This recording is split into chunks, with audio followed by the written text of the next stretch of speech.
Good morning, AVPA Media Music students.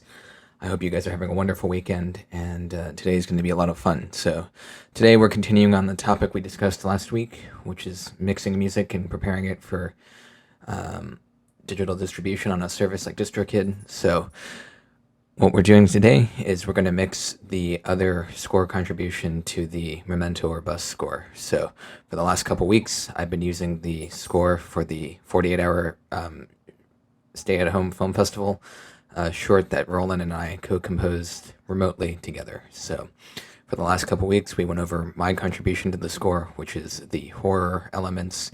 For those of you who might have missed that, you can watch that in the previous two videos. So with that, we talked about how the score suite was built, how I produced it, how I mixed it, and mastered that for digital distribution. So today, the focus is on mastering someone else's track and mixing it as well. So mixing a client's track, if you will, is a little bit different than mixing your own music. So one is you have to respect their artistic intent. Your job as a mixer on someone else's music isn't necessarily to be super creative. It's also to bring out the best in their work and to really execute their artistic vision. So I'm going to take you step by step through this, including, we're going to just start with an empty session for this and just build it from the ground up. So to start, whenever you're mixing someone else's track, you want to consolidate all of the assets. So what I mean by that is Roland and I were sharing our files on Dropbox. So you want to go into your Dropbox and you want to make the files available locally on your machine so you can manipulate them. So we go here to Smart Sync, we press local. Now these files they are physically on my main Macintosh hard drive. So we need access to these. Before we start importing these or doing any type of mixing, we're going to take a look at what we have. So what we received from Roland is WAV files. You want to, whenever possible, always mix with WAV files or another type of uncompressed file. AIFF is okay too. If you are on an Apple machine, that's totally fine. But WAV is kind of a standard for music production and film audio post-production. And that's just because it works. The file size is a little large, but they are uncompressed and they sound good. So what we want to do is we want to make sure we just want to take a quick note of everything we received from Roland. So it looks like we have a final mix, which is very useful. We can see what Roland's intent was. And we can reference this as we mix. We have a version 1 of the track. Maybe that'll help us see how things have changed. And then we have all the individual elements. So we have bass guitar, drums, synth bass, synth lead, synth pad lead. So what's nice about this is a good example of what good labeling does. So I don't have access to Roland's original Logic session. I'm sure he would be kind enough to share it with me if I needed it, but you can never count on just sharing sessions. Part of the reason why that is because everyone's system has different plugins. So for me, I have a pretty streamlined setup. I only use maybe 3 or 4 different manufacturers or plugins. I don't have everything on the market. So if Roland was using some plugins I didn't have and I had his session, it wouldn't sound the same because I don't have all the plugins that he has. Roland's work here is a good example of why labeling is so important. So since everything is clearly labeled, I know which track these files go with and what elements are contained within the track without even listening to it. This is helpful let's say if this drum track was to end up on the desktop for some reason, it'd be very easy to pair it back up with these other tracks because it has the track name in the file. So there's no standardized requirement or way that you have to label your files really in the whole industry, but most clients do provide you with what's called the spec sheet, and it's good to develop your own kind of spec sheet, if you will, with your own kind of internal best practices. So just something to keep in mind. So what we want to do, these assets, getting back into the mixing, these assets are now synchronized to our machine, so we can manipulate them in any way we need. So what we're going to do, when I work on projects, I have a dedicated solid-state drive for my projects. So that is open down here. So what we're going to do is we're going to take all of these files and we are going to copy them into our project drive. So what I've done here is I've made in my Logic projects folder, I like to organize my sessions by the DAW they're associated with. So what I've done here is I have made a source file folder. So all of my projects, regardless of which DAW I use, the first folder in the project folder is always this folder called source. And what the source is for, it's for all your client assets. So if I was scoring a film, the video files would go there, the audio from the editor would go there. And the reason why I do that is so that way, as a project goes on and the turnaround time tends to ramp up in intensity, I can always go back to that source folder and I know that this is all the stuff I've received, and it's very helpful. This is especially true when you're mixing for other people. Having that separate folder that has everything in the format that you received it is a great way to have a backup and a nice way to be able to reference the assets as needed. So we've moved our WAV files from Roland into our source folder. So now what we're going to do is create a Logic session within this folder. So I did already technically create one. When I was testing all the audio to make sure it would work for this video. But we're going to just start from the ground up. So we're going to get rid of that. We've created our source folder. This contains our client assets. Now we're going to open Logic, and we are going to make an empty session. So normally I mix in Pro Tools when I mix for clients. Part of the reason why is because I have a Pro Tools mixing template I made, and the Pro Tools mixing template is already bust and has all my favorite plugins ready to go. So I can usually start mixing as soon as I put the audio in. But I think this is more beneficial if I show you how to do it in Logic. It's also good for me too, because I don't mix very much in Logic. So it's a great way for all of us to keep learning and keep practicing. And you'll also get to see what it's like to build a little mix session from the ground up. Logic is done loading, so we're going to create a new project. Empty project. In Logic, you always have to create a track to have a project. And then we are going to save this in a different location. So by default, Logic saves everything into your music folder in Logic on the main Macintosh HD. That's okay, but we are going to put it in our dedicated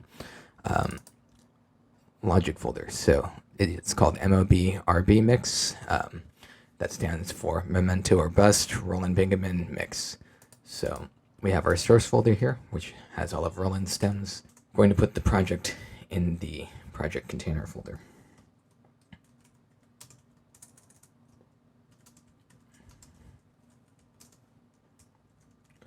.0a, and here we are ready to go. So remember that source folder we created. We're going to highlight all of the audio from Roland. We're going to drag that into the session. And when Logic prompts you with what you want to do with the tracks, you want to create new tracks. This is because we want to have the tracks as separate as possible. Logic is telling us that Roland's files are at 44.1K, which is perfectly acceptable and a very commonly used sample rate for film scoring. My whole system runs on 4824, so what I will be converting these files, and the reason why is because if I was to press change to project, the file would work, but it would mess up the way the live stream is done. And I also prefer just keeping all of my audio for my projects at 48. It doesn't improve the sound, as we've discussed before. You can't up-res audio, so to speak. So these will still sound at 441K, even though we're working on them at 48. So we're just going to convert those real fast, and we should be ready to mix shortly. So we want to get rid of any empty tracks. It's just a distraction. We don't need it. I don't think we need this. This looks like a version 1, so we'll mute that. And then the first thing you want to do is you want to look for a mix from the client. So Roland has provided us with a well-labeled file called Final Mix. We're going to just take a listen to this real fast, just to get a sense of what we're working with. Just take a listen to this in solo mode.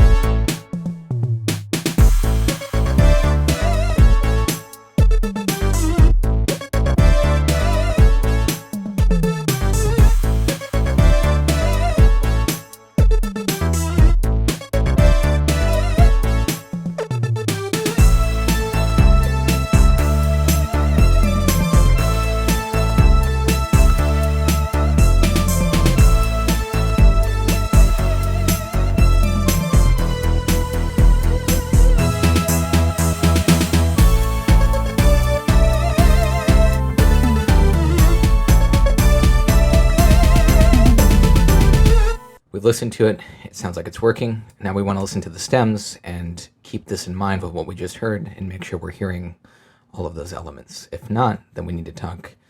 We just need to let our client know that, hey, maybe we didn't get all the stems. So we listen to all of this before we do any technical work. And the reason why you want to check things, I can't emphasize this enough. Working in post-production is actually mostly a quality control job. Yes, you're creating things. Yes, you're making things, but you're going to spend a lot of your time QCing your work. And that's because if I was to start mixing this without checking all these files, you might mix for a couple hours and you realize that the drum track isn't printed right. So you just wasted all that time mixing something you didn't need to mix. We're just going to listen to all the stems together now, and we're going to see if it sounds like the 2-mix file we were provided with. And if it does, we're in good shape and we can start mixing.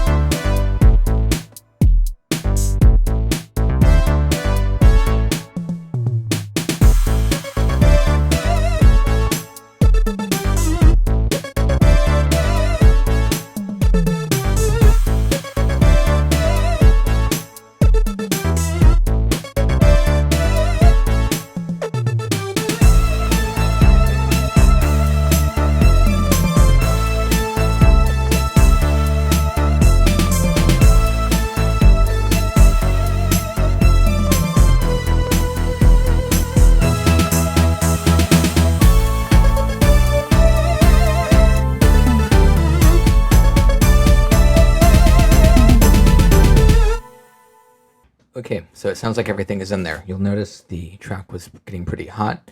That might be because there was a limiter on the original production, and that's okay. So we have checked our files. It appears that everything is working. So one of the first things we're going to do is, I really like to have things super zoomed in all the time.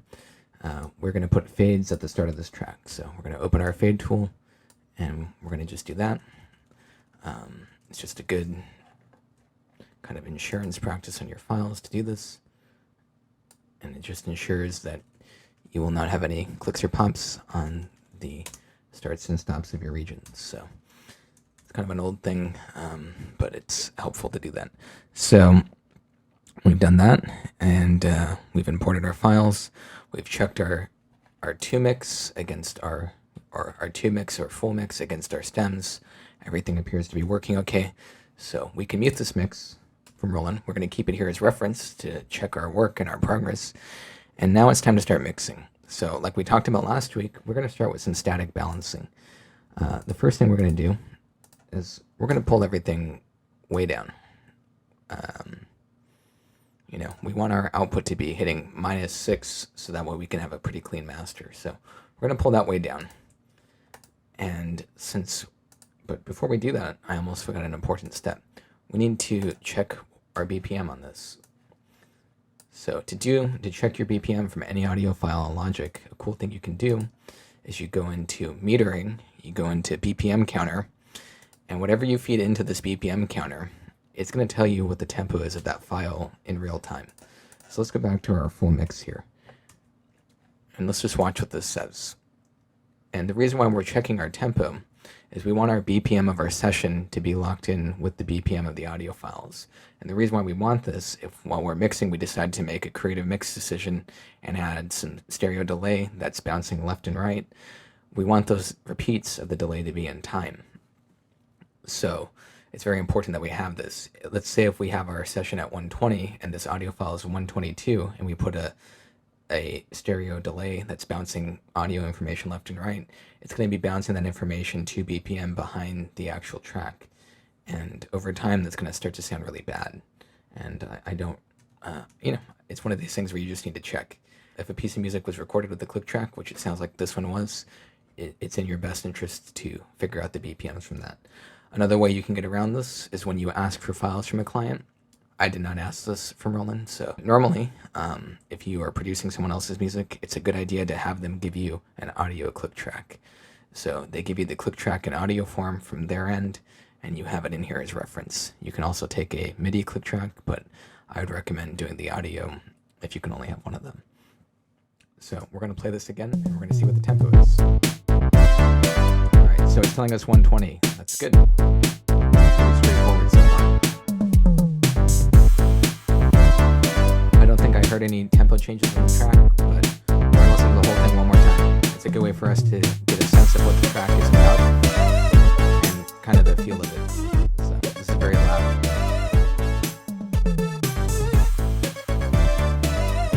There's teeny variations, but I would say they are by and large insignificant.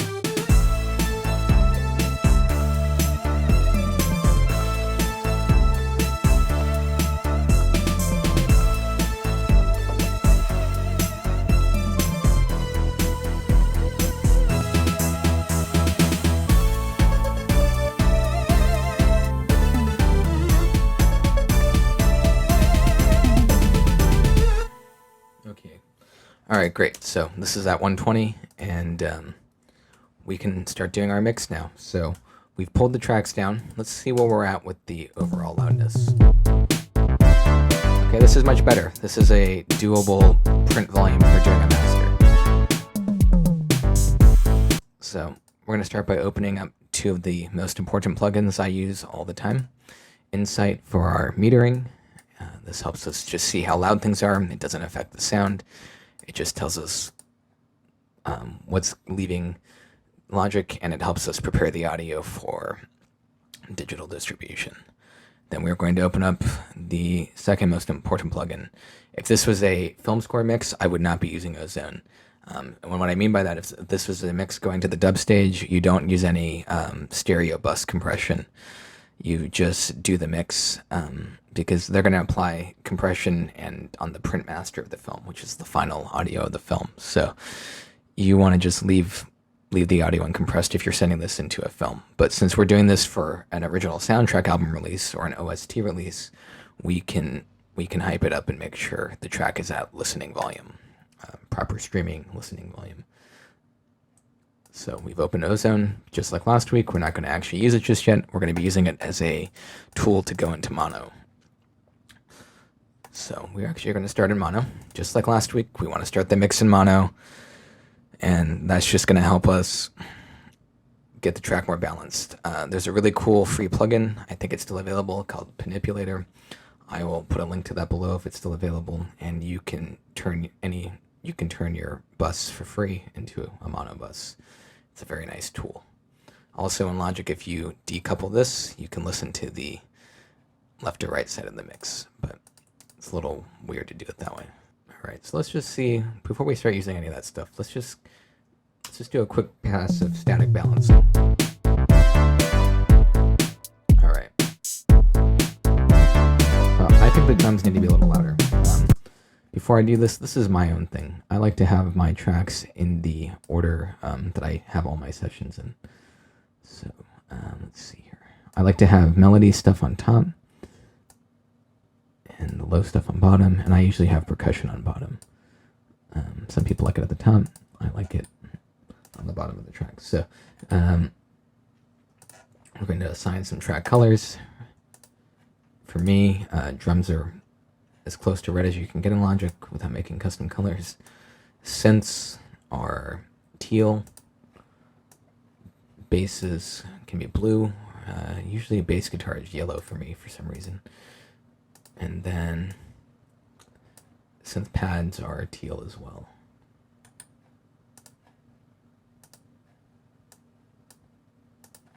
So we're going to just do different colors of teal for our different instruments.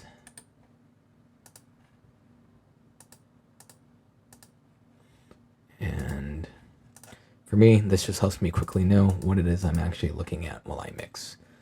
So in all of my DAWs, I use relatively the same colors.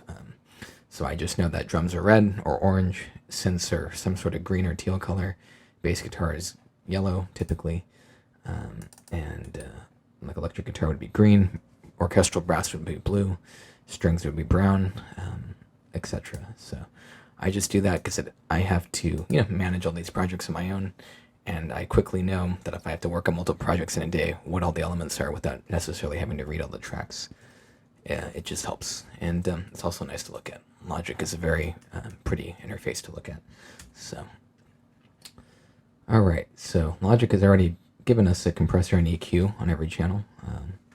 However, the way I like to work, I like to have the EQ first. And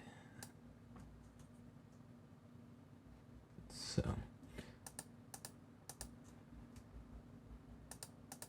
hello. So I like to put the EQ first in the chain, and I'll explain why in 1 second. All right, we have some reverb and delay that we will change out in a second as well.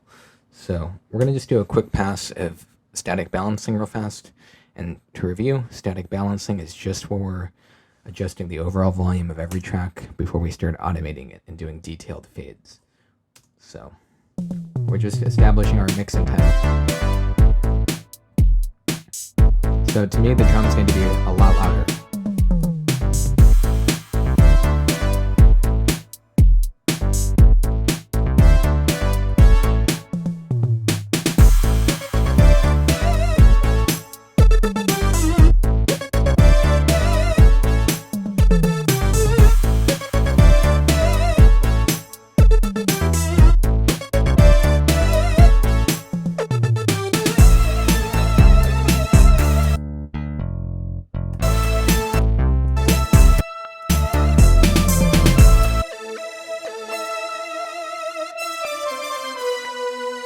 Alright, so these parts are basically doubling each other.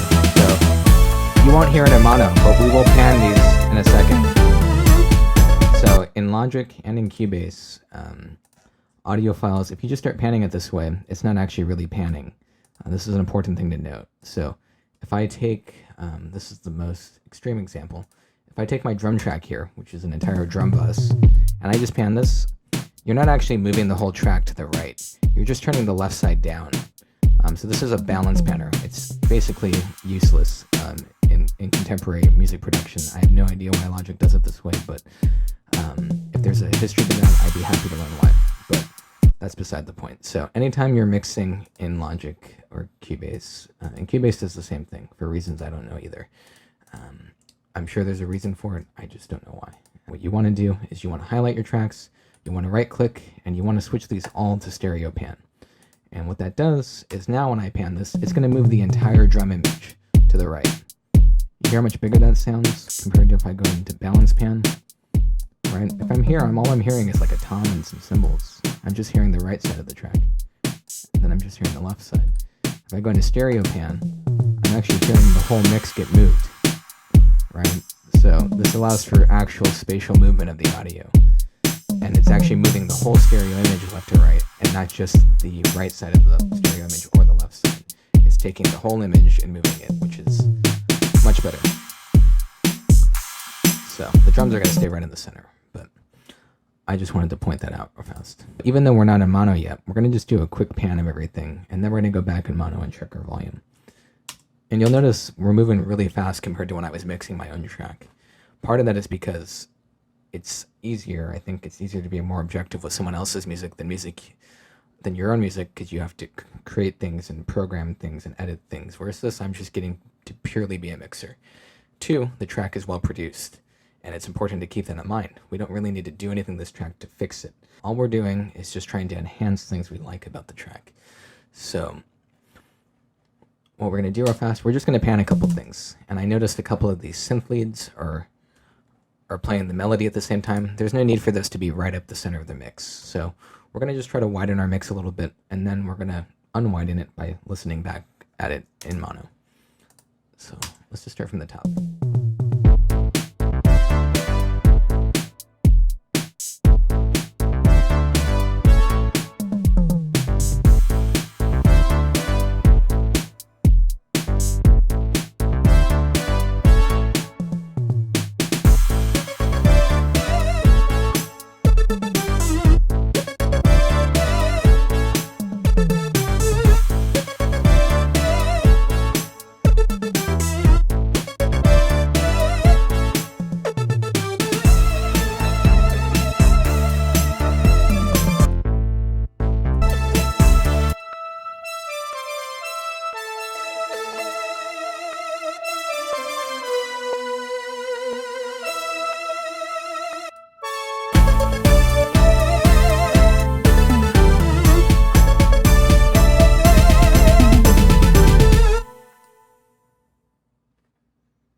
little bit more sense. So the reason why we're panning these tracks is these parts are playing the same part, and it might sound a little smaller at first, but when you create this space, you open up the center of the track for your drums and your bass part.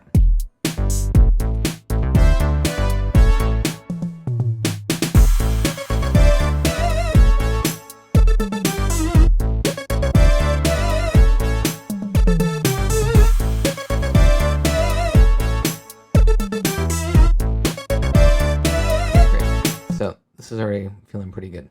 So what we're going to do now is we're going to go into the mono and we're going to just check our overall balances again.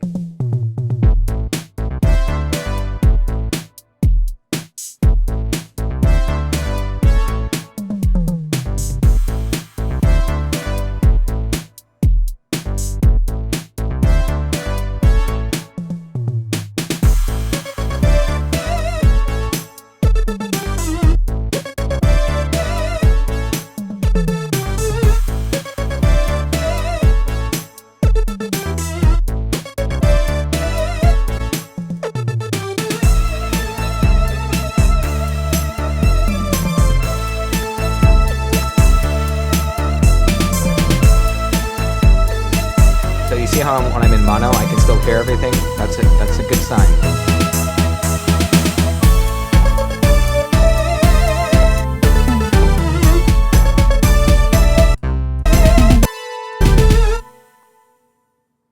I just have this in cycle mode playing over and over again.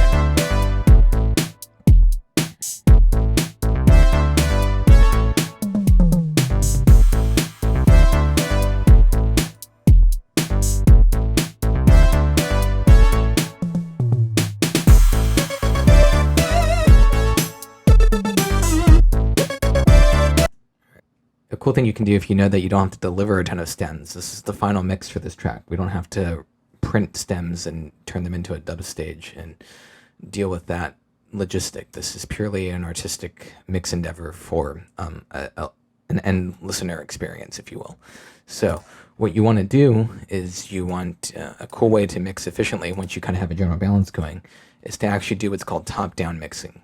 And this is something I learned. This is something a lot of pop producers do, and this is something I learned from a great resource called the Recording Revolution a few years ago. So what you do is you actually start from the top of your mix. So in this case, this is a stereo mix. So we would actually start by turning Ozone on and then adjusting the mix going into our mastering suite. So we're going to try this today just to see what the end result is. So you want to play this, when you're doing top-down mixing, you want to play from the loudest part of your track. So the loudest part of our track is this last little third. So we are going to start our mastering suite, and then we're going to play from right around here.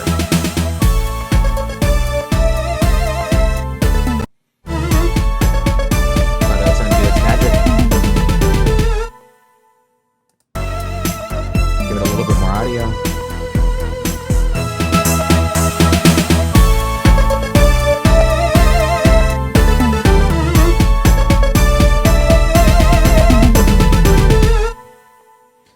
So you might ask yourself, why am I doing a mix in this style? Why am I doing a top-down mix and letting a plugin help me like this? Well, one is we're trying to work efficiently. Two, we're working by ourselves. So using a plugin like this can really help you get going. Three, we now have the track within the proper loudness for Spotify. So we've created a framework for ourselves to work in. I don't recommend mixing this way. If you're mixing to picture, the music's going to be way too loud. But once again, this is for Spotify or Apple Music or a platform like that. So this is all about, this type of mixing is all about the listener experience. So we don't have to worry about those two picture technicalities. We're just trying to make the best sounding mix we can. So like last week, I'm going to add my favorite elements to the Ozone mastering chain, and then we will basically, now we're really mixing. And we're going to start here, and then we're going to go back into the raw tracks. This is sounding huge already. No Ozone. With Ozone. Yeah. Alright, so.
So the track's getting pretty large sounding. So we're going to check our loudness now. We might be a little over, but that's okay, because this is a work in progress. So last week we talked about loudness. Loudness for streaming, we're going to set our targets here.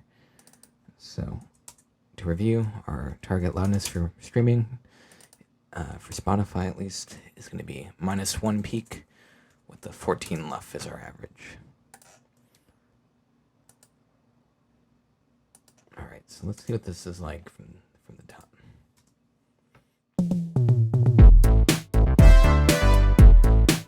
Okay, going a little over. Not the end of the world.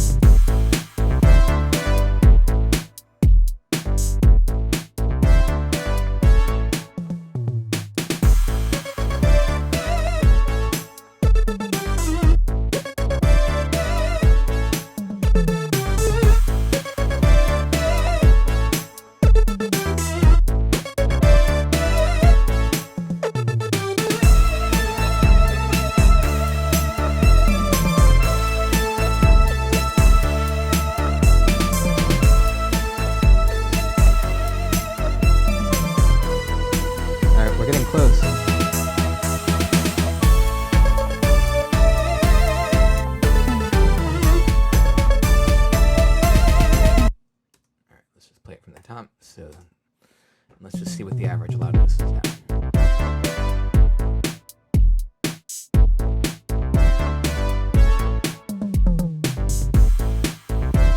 Alright, so this is looking good so far. Still have enough headroom for when that chorus kicks in.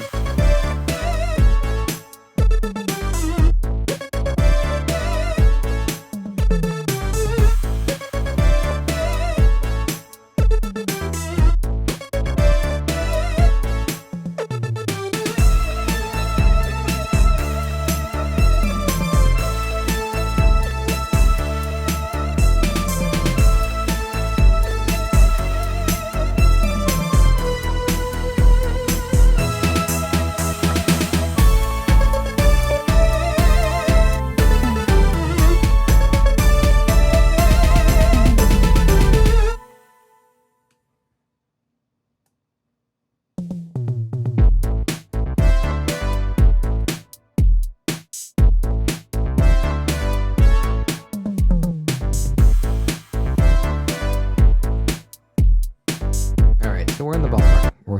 We're averaging right around 14. This is really good. So now we're going to go back into our mixing board, and we're going to kind of start doing a little bit of what's called like tonal sculpting. So we've established a really nice, strong foundation to mix on. Our master is at a good loudness. Now we're going to go back and kind of address individual elements. I have EQ and compression on every track, and the reason why I do this is just nice to have options. And two, I always put the EQ first, because the theory, what I like to think of when you're mixing is EQ is a subtractive art form. So if you're taking things out that you don't want being heard in the track before you hit the compressor, you're giving the compressor a really clean signal. If you're compressing the whole track and then EQing it, you're compressing all the things you don't want and doing EQ on things that you both do and don't want. So I'd rather just put something really clean into the compressor that I'm happy with tonally first. So that's why I like to put EQs first, but you can experiment. There is no set fast rules on how you do this stuff.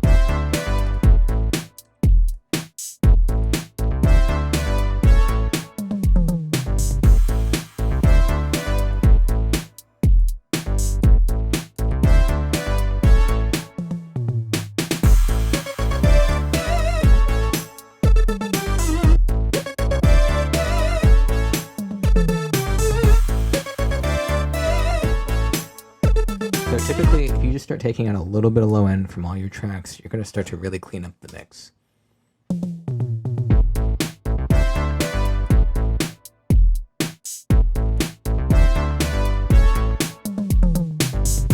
can add a little bit of air to the mix.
turn the EQ back on, we really change the sound of our drums a lot.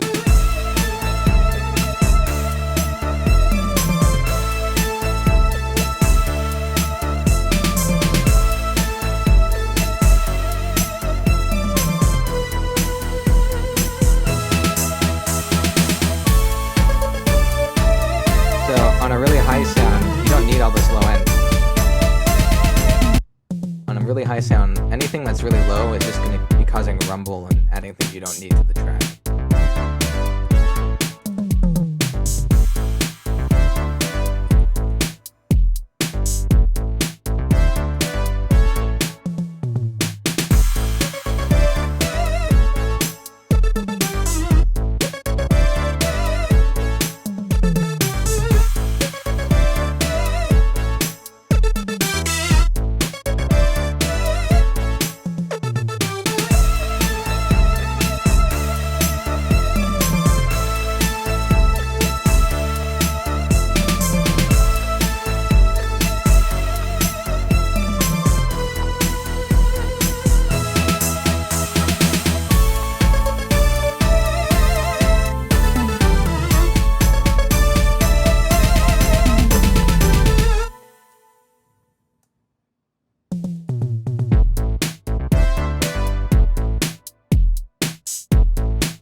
I really like to add some high end on my tracks. It just really makes it pop.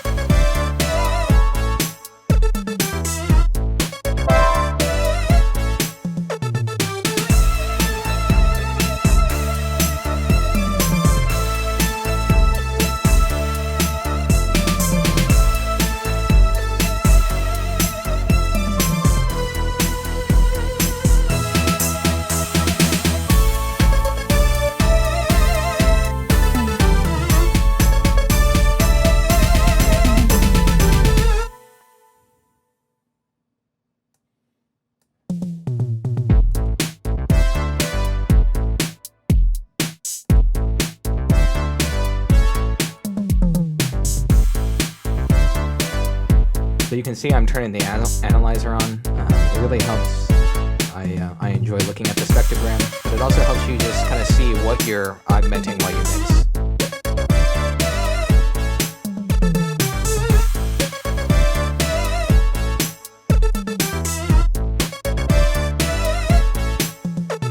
So basses can get really muddy in this area.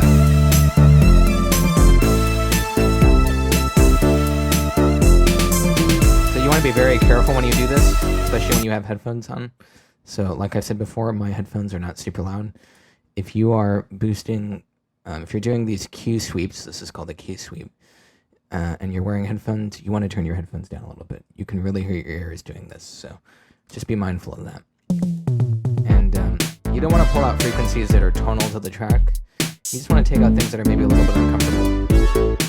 So we're just looking for some mud in the bass part in this 200 area that we're going to pull out. And just pay attention to what the overall track system, what happens in the overall track.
This electric bass right here electric basses can get very muddy in this 200 range.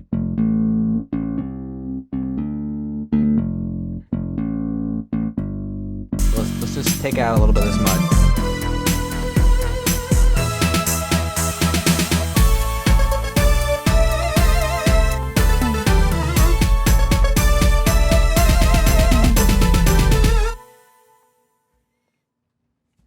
What's cool about an electric bass with a synth bass is you can really bring out the high end of the electric bass.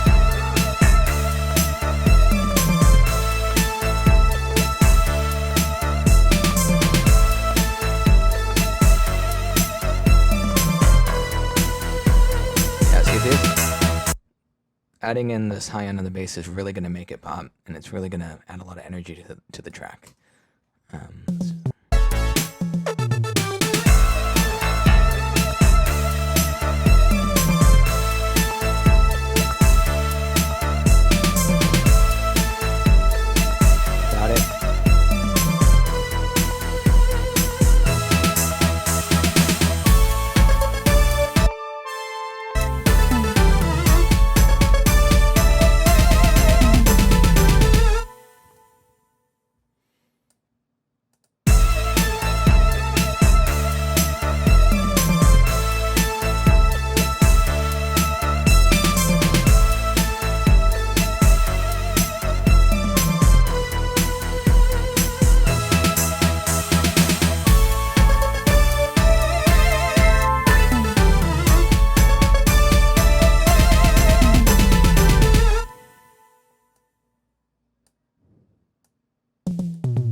So let's just check in with what the progress we made. So this is the mix we got from Roland. And so this is what we started with.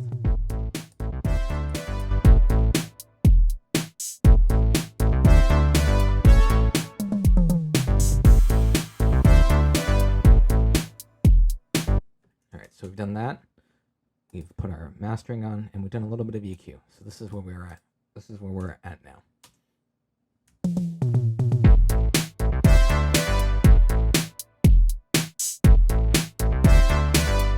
So just make note of what you're hearing, any differences. So let me turn off all the EQ we've done. That's no EQ. So you see how things are kind of conflicted? I think adding the EQ adds a lot of definition, and it really helps you, it really clarifies what each instrument is. So a synthesizer is a synthesizer, a drum track is a drum track, etc.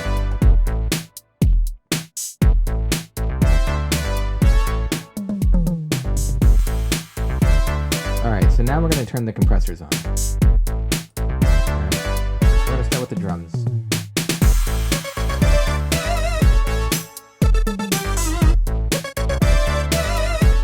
So, like I said, Logic is not the main DAW I ever use for mixing, but it is fun. I do think Logic has the best stock plugins of any DAW available on the market. They give you a lot, so, and they sound really good. And so, you know, we actually are going to use some presets today. I'm not super familiar with how all the Logic plugins work yet, so we're just going to go for it. And presets are a great way to learn about the plugin and see what it does.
a couple I like. I like the soft kit. It adds a nice tightness to the drums. And I like this one's nice.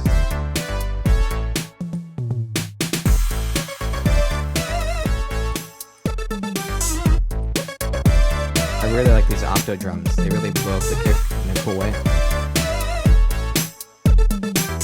Maybe it's a little too much.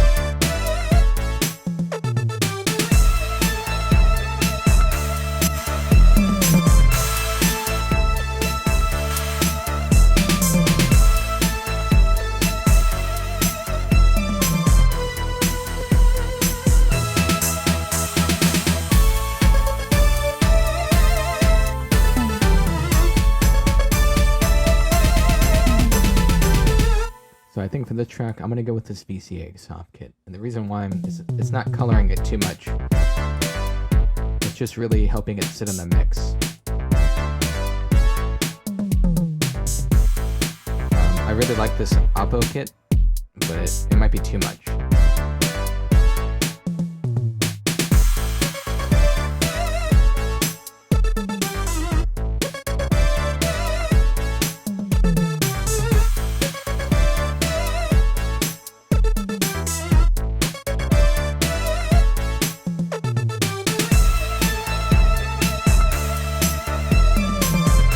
It just sounds a little sloppy, so we're going to start with our VCA soft kit.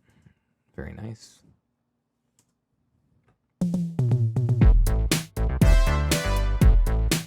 And you'll see I'm moving the mix knob, so if this is down, you're not hearing any compressor. And then it blends the compressor with the dry signal, so I rarely ever have it just as the compressor.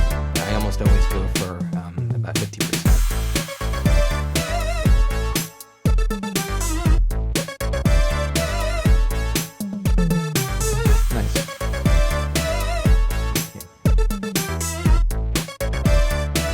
Want to make sure our melodies can be heard.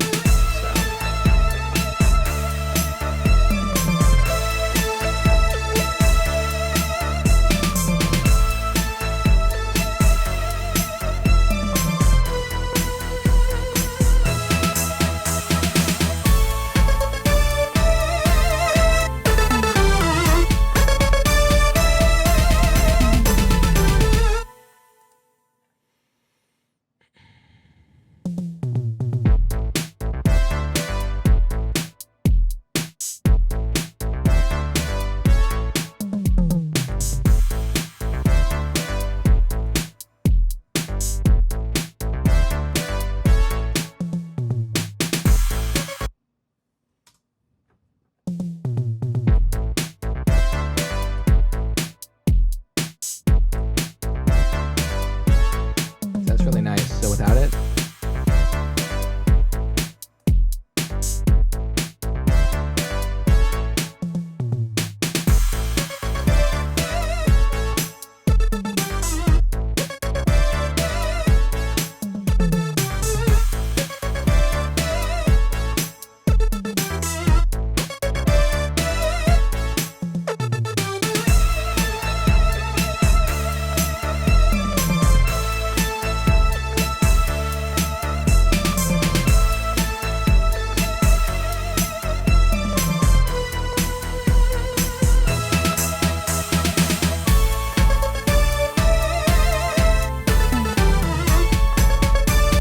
if you want to copy the settings of a plugin in Logic and in Pro Tools, you hold the Option key on Mac and you drag the plugin, and it will replace the existing plugin there. So I like the way this sounds on the lead, so I'm putting the same compression on my other lead.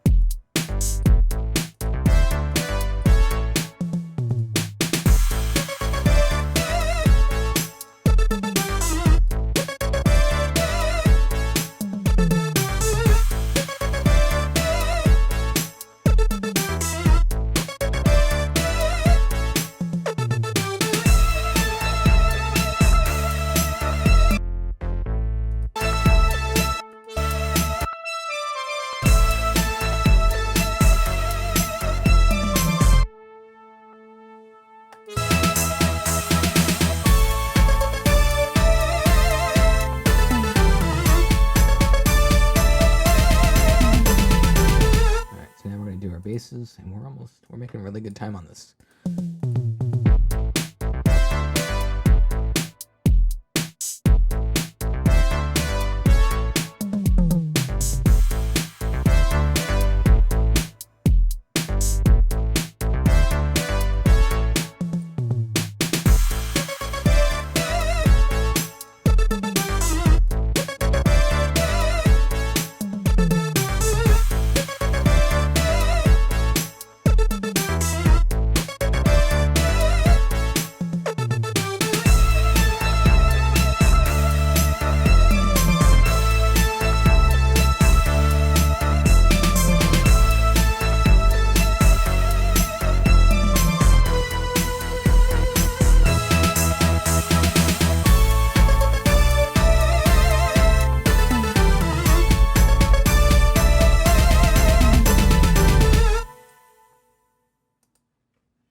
So we're gonna add a little bit more color to the bass.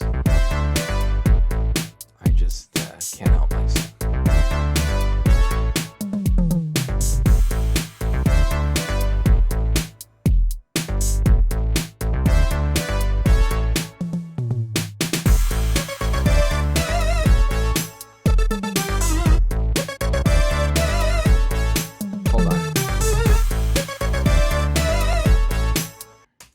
Looks like my iLock got unplugged. For my students, an iLock is one of these things. It holds the license keys to all the plugins on the machine. So if the iLock goes, so do all the third-party plugins. All right, let's see if Decapitator is working now.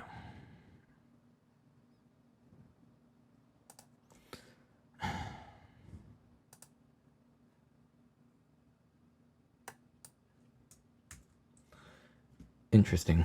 Well, we will address that later. So, I'm just going to keep moving. So, Logic plugins work fine. We're going to get through this. No problem.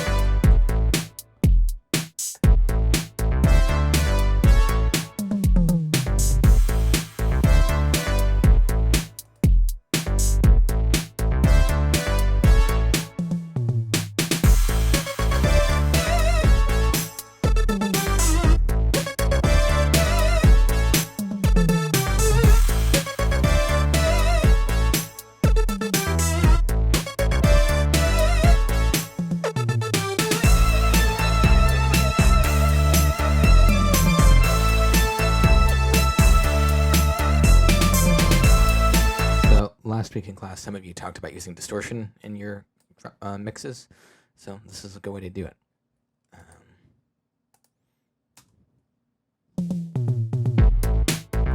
So you'll notice in this mix, I've actually started by processing a lot of the drums first.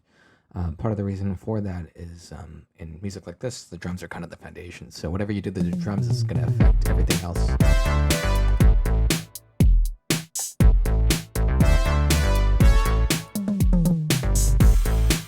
Distortion sounds really cool on basses.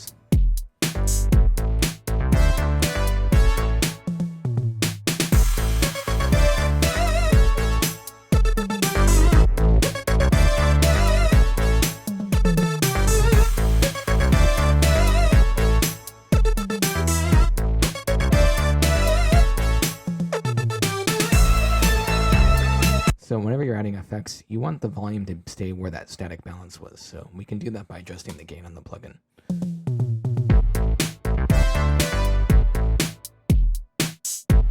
So notice how when I turn this on the bass, it's not really getting louder, the tone of it's just changing.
Time to add some delay and reverb.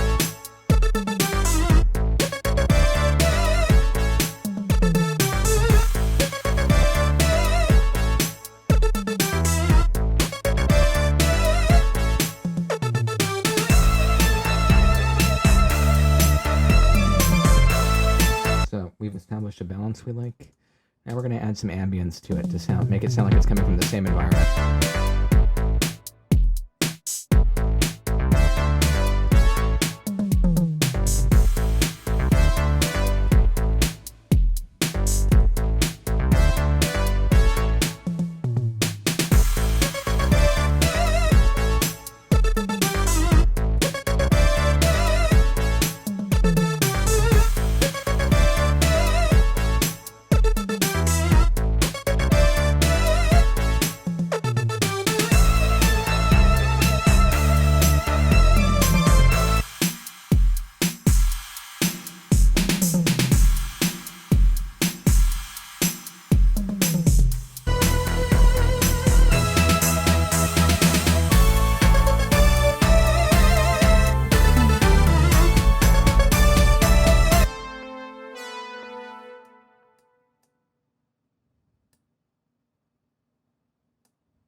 Alright, so normally you want to leave the master bus at 0. I just have it turned down a little bit so I'm not overloading OBS, but I will check everything at 0 in 1 second.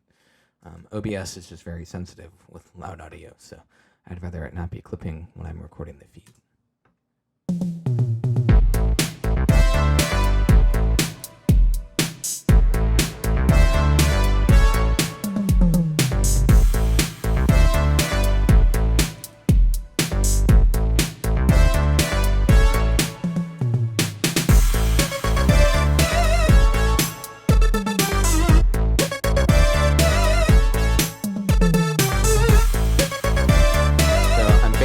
reverb back in.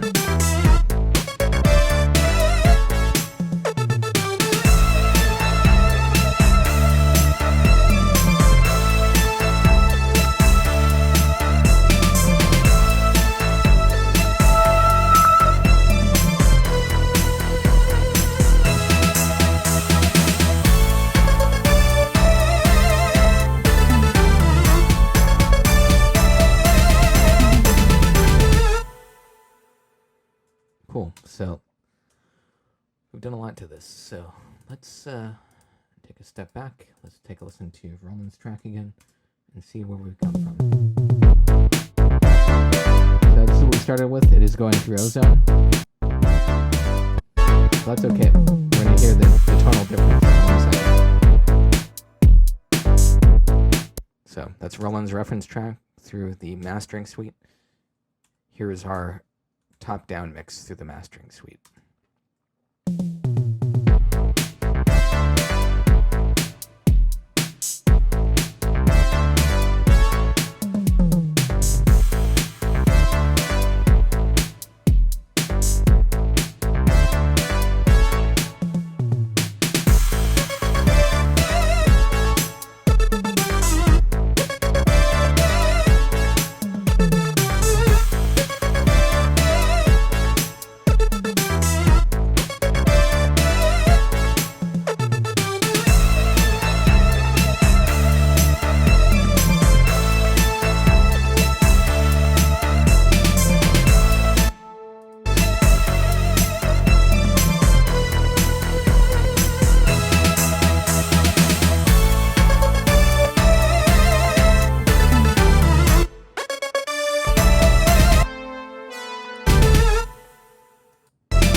I'm using the chorus to kind of tame the intensity of the transients on this and kind of spread the sound this way. And I think it's working.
So I think this track is basically done. We can check our reference mix one more time. But, you know, if a track is well produced, this is all you really have to do as a mixer. So in the original mix, the bass is very loud, and the drums are kind of not very loud. So let's compare that to what we've done.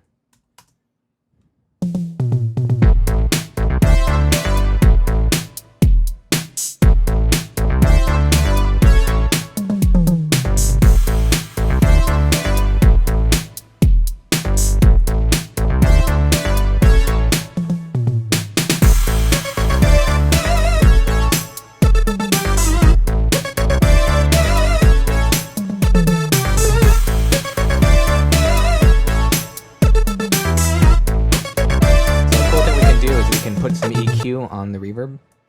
If we EQ the reverb, we can really tuck it in the mix. So we're going to take out some high end.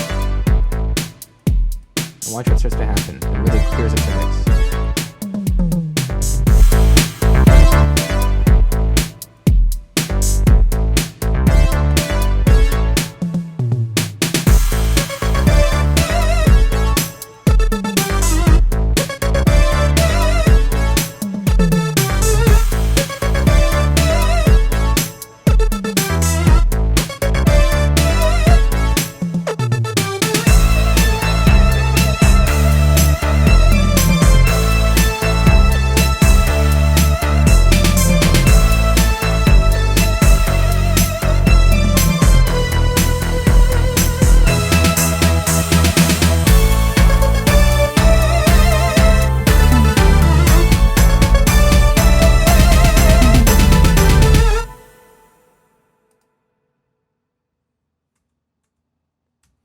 Okay, so the final step is just to do a teeny little bit of automation. So I want this drum fill here at the start to be a little bit louder.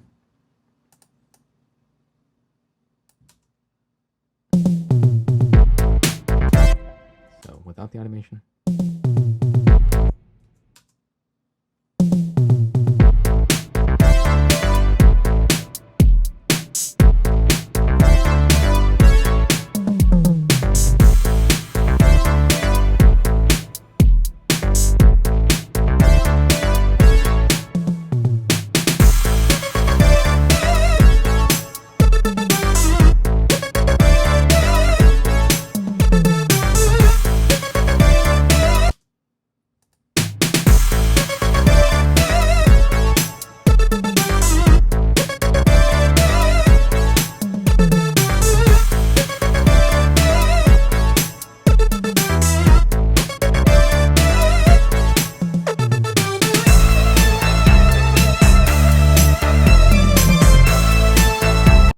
We're just going to do a little bit of automation, and we're almost done.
We just want to emphasize this cool little drum fill right here.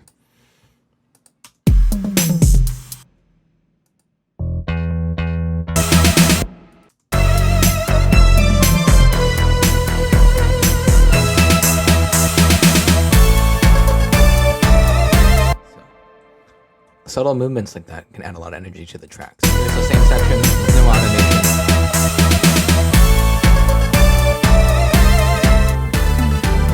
So no automation.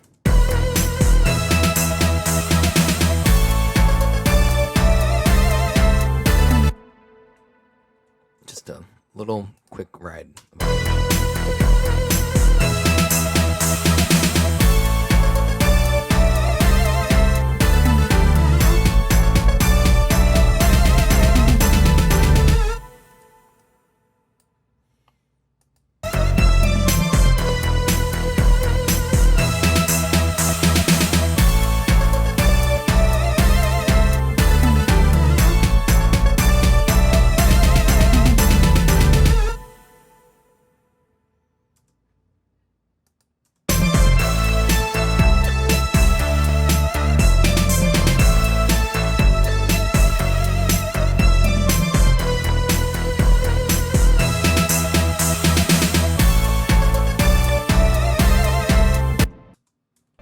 All right, so this mix is feeling pretty good. I think we're almost there. So let's just check our overall loudness. Looking for that 14.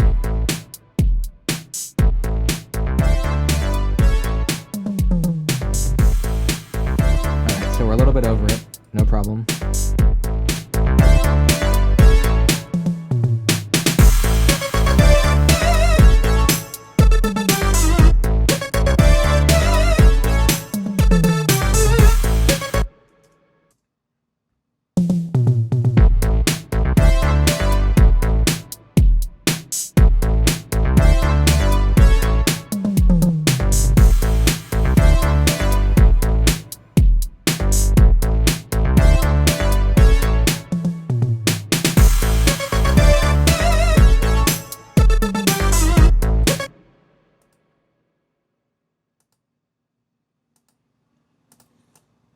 So once again, we're just putting little automation rides in here to accent some of these drum fills. Just like how a real drummer would play a little bit louder going into a transition.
So let's just check our loudness, and I think we're pretty much there.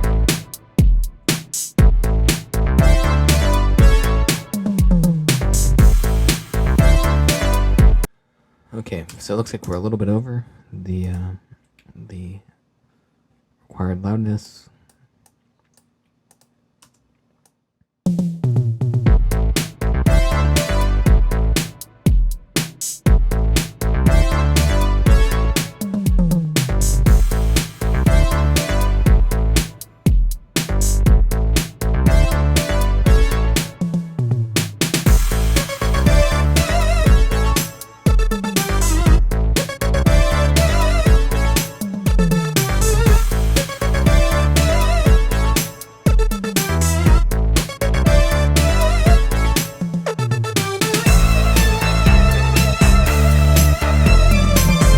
So, side note, you've probably noticed that I've been checking the time while I work on this.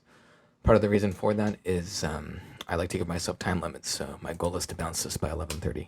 And I think this track is done. So it's 11:30. I said I'd stop at 11:30. This is a good way to get tracks done. Give yourself time limits. So we're going to print this from the top. PCM as a WAV file, MP3. and we are going to do a real-time bounce. And that is that. So I think we got a little bit hotter than our minus 14 at the end there, but all in all, I would say most masters on streaming services are actually louder than they're supposed to be. So this track is dynamic, and you still have to use your ears at the end of the day. Final version, we're done.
All right, so this track is done. It's mastered.